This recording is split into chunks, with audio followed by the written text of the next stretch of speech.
Welcome, fellow travelers. I am Dez of the Revis Order, and I'm joining Chibi and Vertek at the Golden Feather. Come on in, grab a seat, and let's share tales of adventure. You get to choose. Ooh, you know, I have some opinions on all of these things. That's good. That's good. Let's start with the mayoral one. The mayoral one. All right. So the first segment we're going to go into, which is mayorship and taxes, and we know that in the node system there are going to be mayors, and then those mayors can choose the taxes.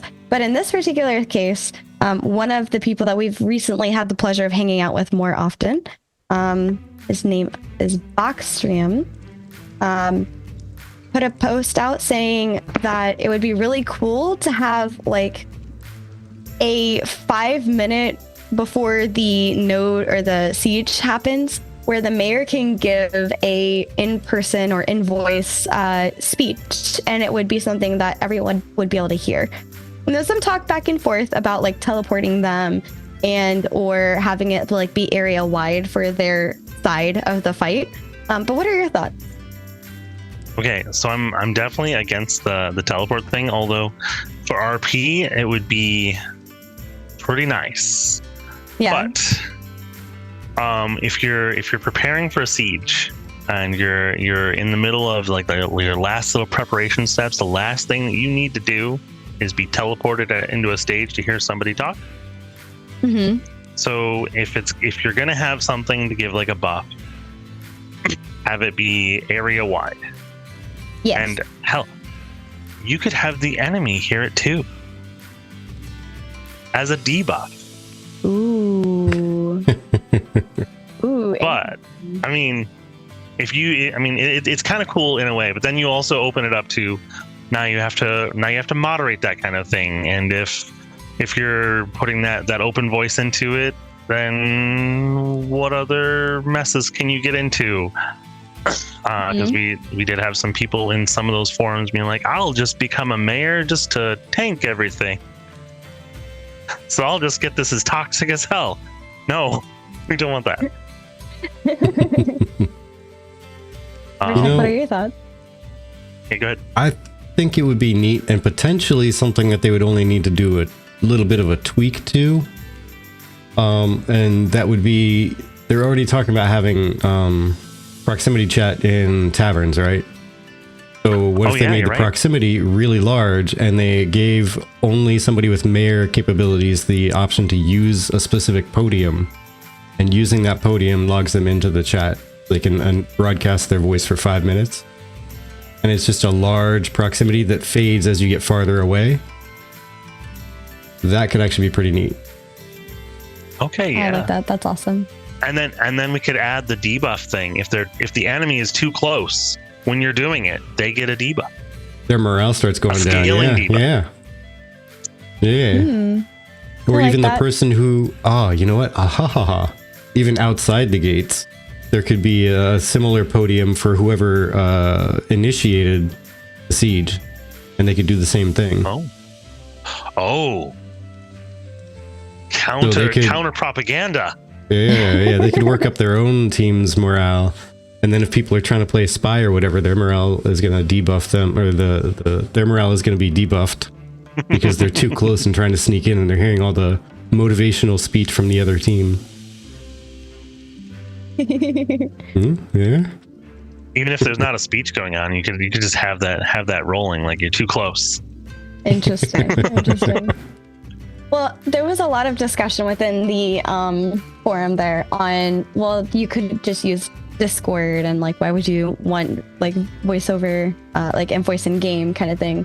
And I really liked that there was somebody who essentially said the idea of building a product, expecting a third-party product to always be there is kind of not a great idea.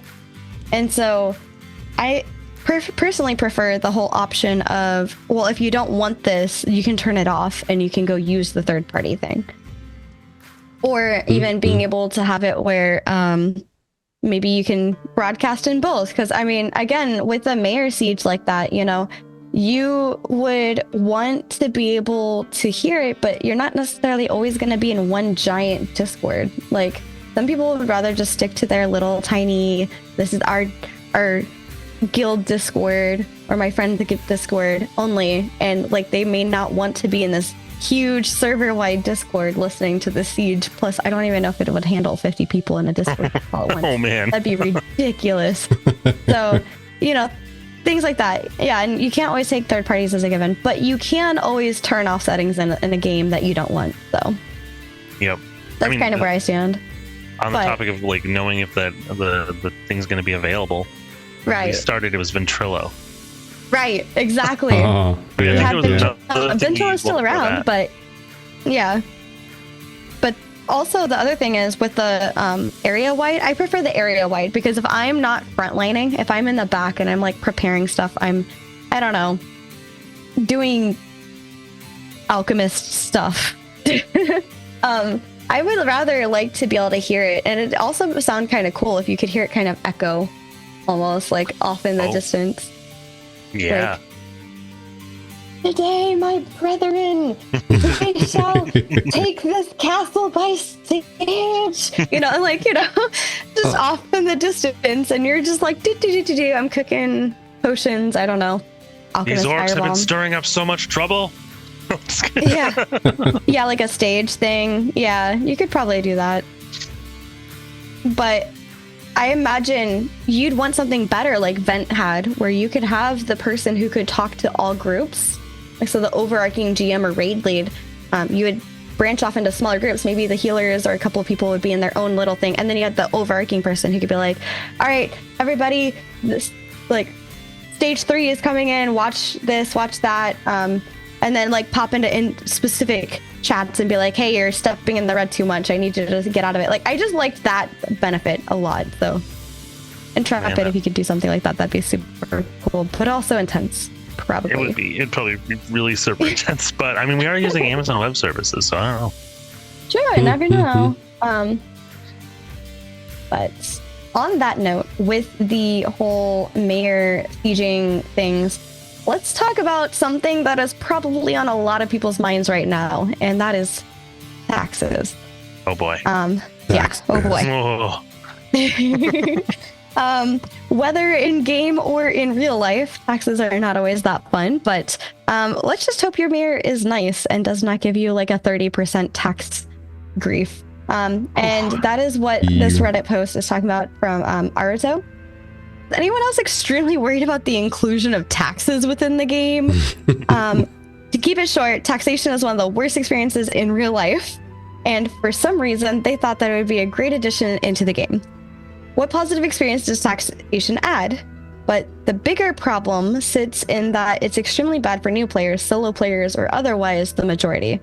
A few people can become powerful enough to become lords and start taxing the rest.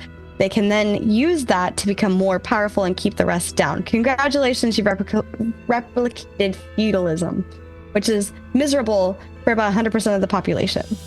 And they go on to talk about even New World. A notable example would be New World. Had some good things going on, but its biggest flaws was the fact that it handled a handful of guilds just dominated the entire server.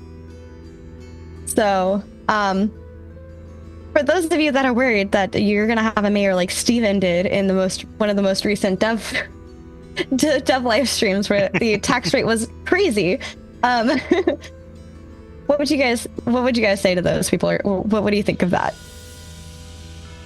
I don't think they have to worry about it at all. I would like to add this in here as well for anybody who's new. No, you're good. I'm talking about in the chat. You're good. So I don't think they have to worry about it at all because the mayor can't take those taxes. That's like the biggest hold against that. Those taxes are for building up the town and giving it defenses. And if you have a mayor that can't control and balance, you know, the tax rate, what they need and what the people can give, you're not going to have citizens, and your node's going to get destroyed. Yep. So, yeah. Well, I mean, maybe it can be changed, and it only for town building. It's for town buildings. There's also tavern taxes. So if you come in and play some parlor games in the local Golden Feather Tavern, we get a cut of that to help keep things running, you know, since we're hosting the games in the tavern. Gotta keep the lights on, you know. Right. Yeah, there's also the castle taxes from like guilds warring and whatnot, like the PvP castles. The taxes are interesting. They are split when the castle changes hand. Whatever tax money is sitting in the coffers, some stays with the guild and some stays with the castle. But the thing is, there are so many benefits to a guild managing that well. It benefits everybody around the castle. The guild members are probably going to try to get freeholds near the castle, so they don't want to get taxed and just be donating all their money to the guild, right? They got to still make some kind of money. But it's going to influence, crop yields and resources, some events and whatnot. Because extending of the way the taxes sometimes, I think, is one of them. Potentially. Oh, I didn't know you could extend seasons. That's cool. Yeah, that might be a thing. I'm going to be honest, I hadn't heard that one, or I don't recall hearing it. So if that's a thing, that'd be kind of neat too. But there's so many things that... It was a while ago, yeah. I will need to look into that one. That sounds interesting, to be able to kind of kick my favorite season out for an extra couple of days or a week.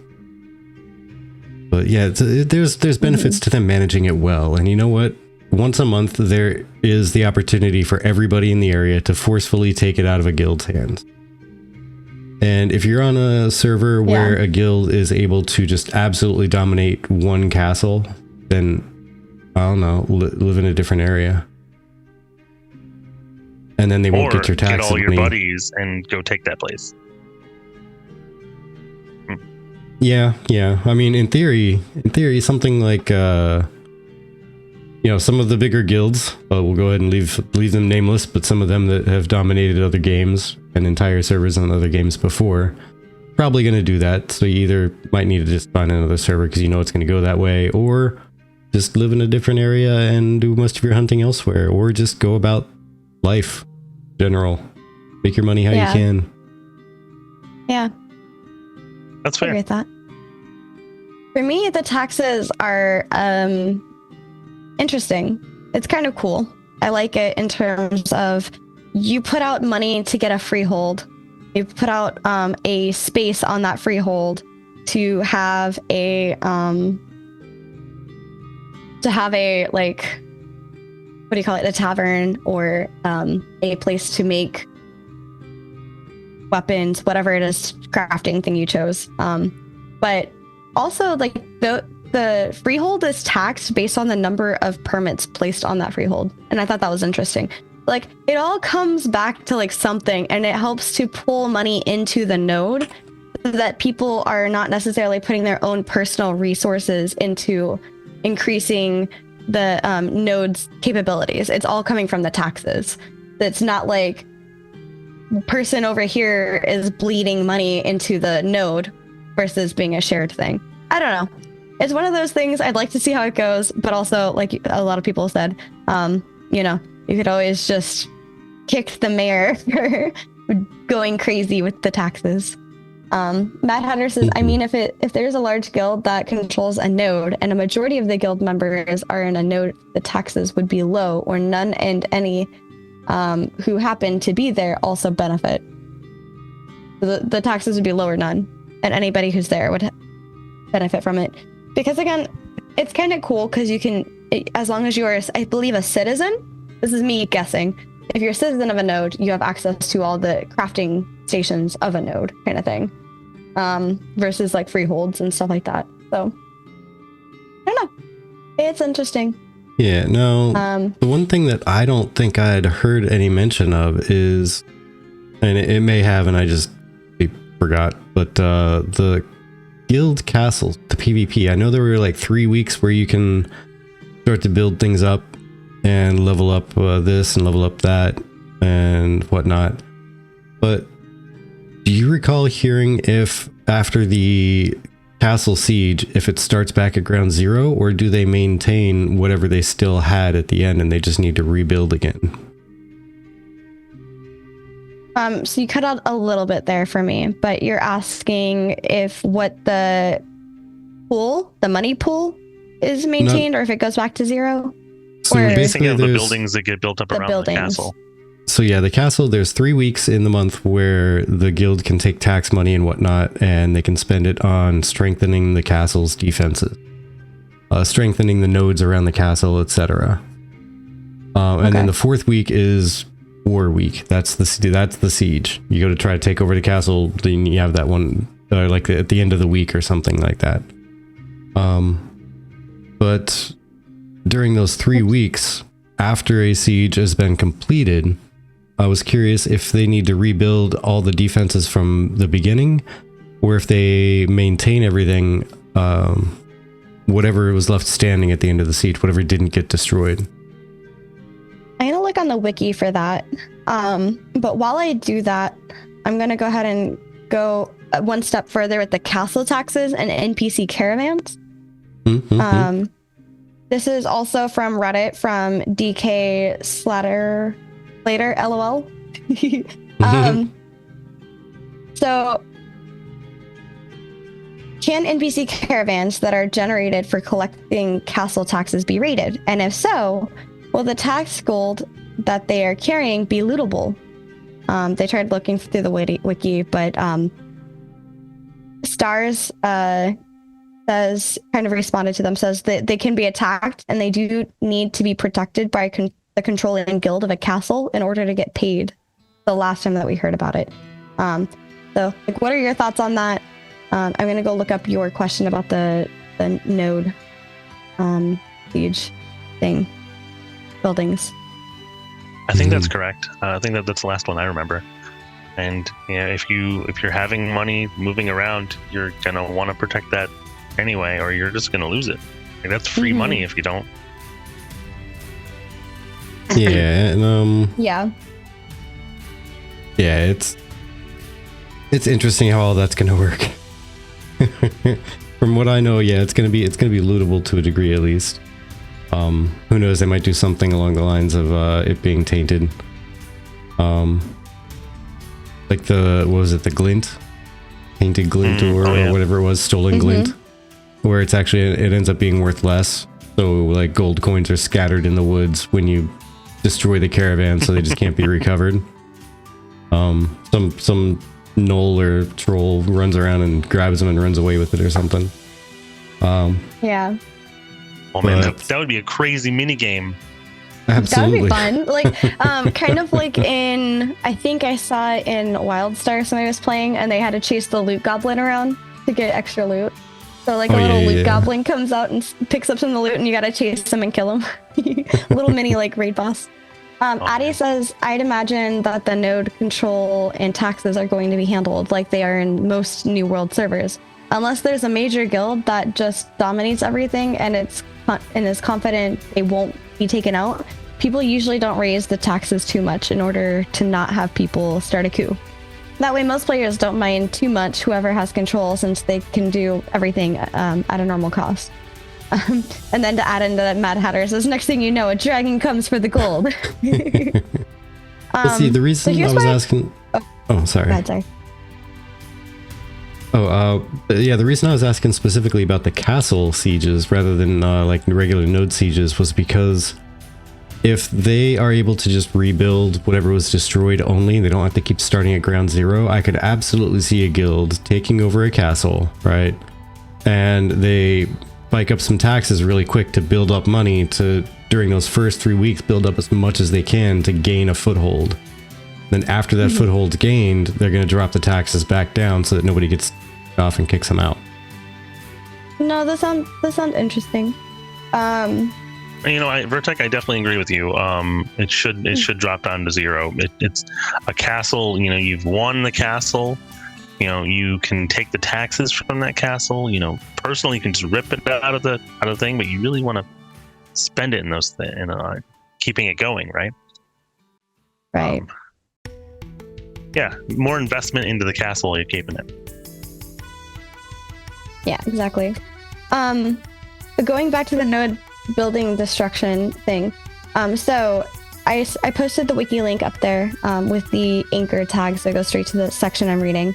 Node buildings, including player housings, will have hit points and can be damaged or destroyed by different systems, including weather systems, by the way, in case you didn't know, or a reminder.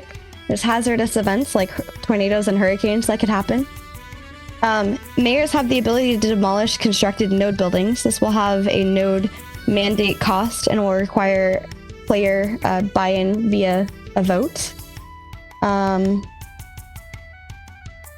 And also, I'm trying to look. If a node siege is successful, or if buildings otherwise take significant damage, they are destroyed and appear as rubble on the plot they occupied. Okay, if it's not on your guys' end, then that's fine.